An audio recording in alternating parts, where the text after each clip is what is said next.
एक मशहूर कवि ने बहुत सीधी बात कही थी। अगर कोई आपको ध्यान से सुन ले तो उसमें आपके कहने का गौरव नहीं, उसके सुनने का बड़प्पन होता है। और शायद यही वजह है कि आज हम सब खुद को बहुत छोटा महसूस कर रहे हैं, क्योंकि हम बोल तो बहुत रहे हैं पर सुनने वाले धीरे धीरे खत्म हो रहे हैं। हम एक ऐसे समय में जी रहे हैं जहां हर किसी के पास कहने के लिए बहुत कुछ है पर समझने की फुर्सत नहीं। हर किसी के पास एक राय है, इतनी पक्की राय कि उसमें संशय के लिए 1 मिलीमीटर की जगह नहीं बची। हम तय करके बैठे हैं कि सच क्या है, और जो हमारे सच से अलग बोले या तो वो बिक चुका है, या देशद्रोही है, या मूर्ख है। बीच का आदमी आज सबसे ज़्यादा अकेला है। पढ़ने से डर क्यों लगता है? मुझे लगता है हमारी पीढ़ी को पढ़ने से डर लगने लगा है। क्यों? क्योंकि पढ़ना अकेले का काम है। वहाँ कोई फिल्टर नहीं होता, कोई लाइक नहीं, कोई तालियां नहीं। पढ़ते वक्त आप खुद से झूठ नहीं बोल सकते।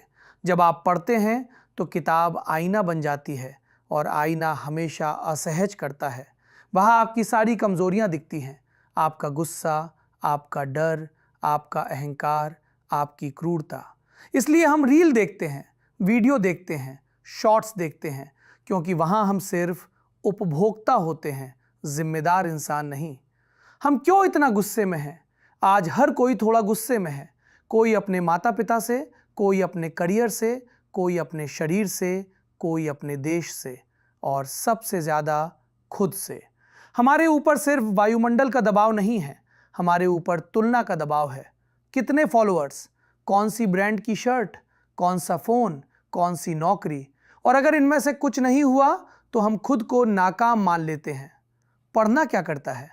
पढ़ना आपको शांत नहीं करता, पढ़ना आपको ईमानदार करता है। पढ़ना आपको ये नहीं बताता कि आप सही हो, पढ़ना आपको ये सिखाता है कि आप गलत भी हो सकते हो। और यही लोकतंत्र की सबसे ज़रूरी शर्त है। लोकतंत्र मतदान भर नहीं है, लोकतंत्र संशय है। संशय कि शायद मेरी बात पूरी नहीं है। इंटरनेट और दूध का तालाब एक कहानी है कि अगर सब लोग तालाब में एक एक लोटा दूध डालें तो तालाब दूध से भर जाएगा, लेकिन सुबह तालाब पानी से भरा होता है। क्यों? क्योंकि हर किसी ने सोचा बाकी तो दूध डाल ही रहे होंगे, मैं पानी डाल देता हूं। आज इंटरनेट पर यही हो रहा है।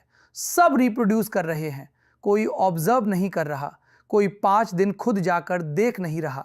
सब पहले से बनी राय कॉपी पेस्ट कर रहे हैं। पढ़ना सत्ता से आज़ादी है।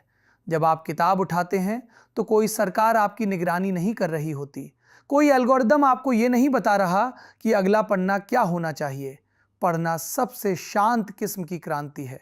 कोई नारा नहीं, कोई झंडा नहीं, लेकिन असर गहरा होता है। पढ़ना करुणा सिखाता है। जब आप पढ़ते हैं तो आप दूसरों का मजाक कम उड़ाते हैं, आप बूढ़ों से थोड़ा नरमी से बात करते हैं, आप बच्चों को थोड़ा ज़्यादा धैर्य से सुनते हैं, और सबसे ज़रूरी, आप खुद को माफ़ करना सीखते हैं। पढ़ो, कहीं से भी शुरू करो, किताब से नहीं तो चिट्ठी से शुरू करो।